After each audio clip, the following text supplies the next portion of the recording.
Venezuela mulai memanaskan mesin perang mereka di tengah meningkatnya ancaman Amerika Serikat di Laut Karibia.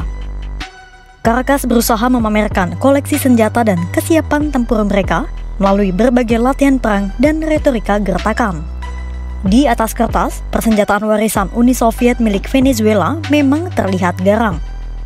Namun ketika dihadapkan dengan kekuatan militer nomor 1 di dunia, senjata-senjata Uni Soviet itu seolah menjadi macan kertas. Tak hanya itu, kesiapan tempur para tentara Venezuela juga dipertanyakan. Seperti apa sebenarnya kekuatan militer Venezuela?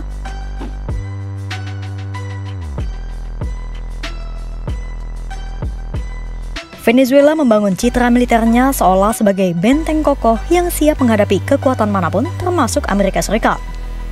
Pemerintahan Nicolas Maduro konsisten menampilkan citra ini melalui propaganda visual. Mulai dari parade militer, latihan tempur yang disiarkan di televisi nasional, hingga kunjungan rutin Maduro ke markas militer. Citra garang Venezuela banyak bergantung pada koleksi senjata peninggalan Hugo Chavez di era Uni Soviet. Venezuela seolah ingin mengatakan, kami punya taring.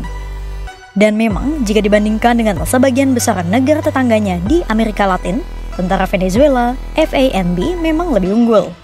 Namun, para pakar meragukan kekuatan militer Venezuela sesungguhnya. Pakar menyebut kemampuan militer dan kesediaan alutsista Venezuela sebenarnya relatif rendah karena Caracas telah mengalami krisis ekonomi selama lebih dari 1 dekade. Hal itu disampaikan oleh analis pertahanan KRIS, Andre Serbinpon, kepada CNN. Ditambah, masing-masing matra pun memiliki masalah sendiri-sendiri. Di Angkatan Darat, jumlah jenderal dan laksamananya terlalu banyak sampai 2.000 orang. Di Angkatan Udara, rudal-rudal Rusia yang terkenal kuat dinilai akan jadi target sasaran pertama. Sedangkan Angkatan Laut Venezuela disebut menjadi yang terlemah. Dibandingkan matra lainnya, kemampuan maupun pembelian senjata Angkatan Laut Caracas tertinggal beberapa dekade. Masalah juga terjadi di milisi Bolivarian, sebuah pasukan paramiliter yang dibentuk oleh Chavez pada tahun 2008 dan bertanggung jawab langsung kepada presiden. Mereka sering ditampilkan oleh pemerintah di televisi dan media nasional. Namun Serbinpon menilai mereka adalah orang-orang yang tidak mendapatkan pelatihan memadai dan tidak siap untuk diterjunkan ke medan tempur. Belum lagi, 7,9 juta anak muda Venezuela yang memenuhi usia wajib militer telah meninggalkan negara itu karena keruntuhan ekonomi. Jika melihat data, kekuatan militer Venezuela berada di peringkat bawah. Menurut Global Firepower, Venezuela berada di ranking 50 dari 145 negara. Sementara Amerika Serikat berada di peringkat wahid. Walau mendapat penilaian buruk dari pakar, namun Venezuela tetap pede dan konsisten memamerkan kekuatan militer mereka di muka publik.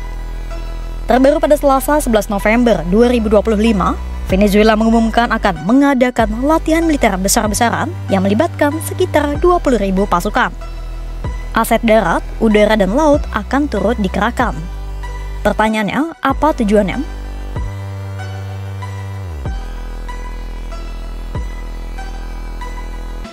Segala pergerakan militer itu dikerahkan Venezuela menyusul semakin intensnya kampanye anti-narkoba gagasan Presiden Amerika Serikat Donald Trump. Sejak September 2025, Amerika Serikat telah menghancurkan 20 kapal dan menewaskan 76 orang yang diduga menjadi kaki tangan kartel narkoba. Namun, belum pernah sekalipun Amerika Serikat menunjukkan bukti bahwa kapal-kapal itu memang menyelundupkan narkoba. Kehadiran militer Amerika Serikat di Laut Karibia dan sekitarnya juga semakin menguat.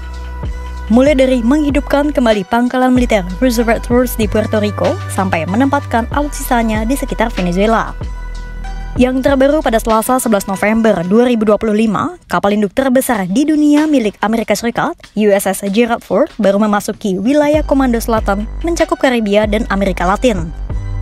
Kapal raksasa itu membawa 4 skuadron F/A-18 Super Hornet, 1 skuadron varian elektronik F/18, sistem peringatan dan kontrol udara, 2 skadron tempur laut helikopter, dan 1 skuadron dukungan logistik.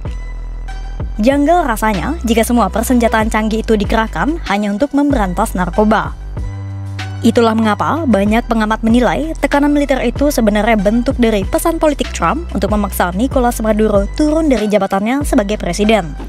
Sebab Trump telah berulang kali menuduh Maduro terlibat dengan geng kriminal bersenjata yang menyelundupkan narkoba ke Amerika Serikat. Venezuela tak bisa tinggal diam. Itulah mengapa aktivitas militer Caracas semakin menguat tiap harinya. Lantas, apa saja kekuatan militer yang dimiliki Venezuela untuk menghadapi Amerika Serikat?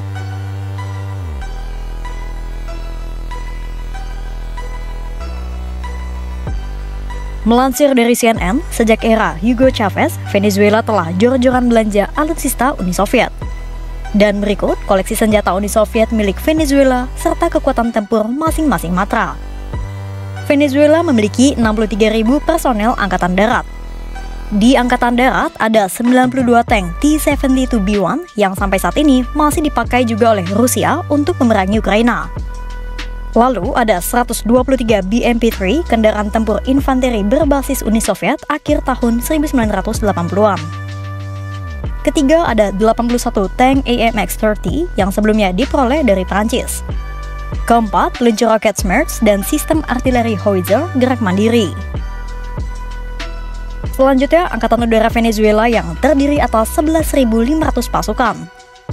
Yang paling menonjol dari armada udara Venezuela adalah 24 jet tempur Sukhoi Su-30 Mk2, pesawat tempur generasi keempat yang dikembangkan pada tahun 1980-an dan dilengkapi dengan rudal anti kapal KH-31 buatan Rusia.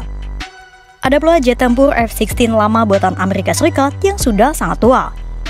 Caracas juga menyimpan sistem pertahanan udara Rusia yang mencakup 12 baterai rudal jarak jauh S-200, 9 sistem BUK, 44 unit Pekoral, dan sejumlah peluncur Igla S portable. Terakhir adalah kekuatan militer terlemah Venezuela, yakni Angkatan Laut. Matra laut ini diperkuat 25.000 tentara. Saat ini, armada laut Venezuela hanya mengoperasikan satu fregat kelas Mariscal Sucre yang diproduksi di Italia dan satu kapal selam tipe 209 buatan Jerman. Venezuela juga memiliki 9 kapal patroli laut lepas dan pesisir. Kemudian ada pula pasukan paramiliter milisi Bolivarian. Pada Agustus 2025, Maduro mengeklaim ada sekitar 4,5 juta milisi Bolivarian. Tak lama, Maduro menyatakan angka yang berbeda. Ia menyebut milisi Bolivarian terdiri atas 8 juta tentara. Pada akhirnya, apa yang ditunjukkan Venezuela lebih banyak berupa citra daripada kekuatan nyata. Parade tank, latihan besar-besaran, dan retorika keras memang menampilkan militer yang terlihat garang. Tapi di balik itu, kesiapan alutsista yang menurun, pasukan yang tidak terlatih, dan tekanan ekonomi panjang membuat kemampuan tempur mereka jauh dari ideal. Sementara itu, Amerika Serikat hadir di Karibia dengan kekuatan modern yang sulit ditandingi. Ketimpangan itulah yang membuat gertakan Caracas tampak keras, namun rapuh ketika diuji di medan perang sesungguhnya. Dan di tengah ketegangan yang terus meningkat, apakah Venezuela benar-benar siap bertarung atau hanya mencoba terlihat kuat di tengah tekanan yang makin besar? Untuk itu, pantau terus perkembangannya hanya di kanal YouTube Kompas.com.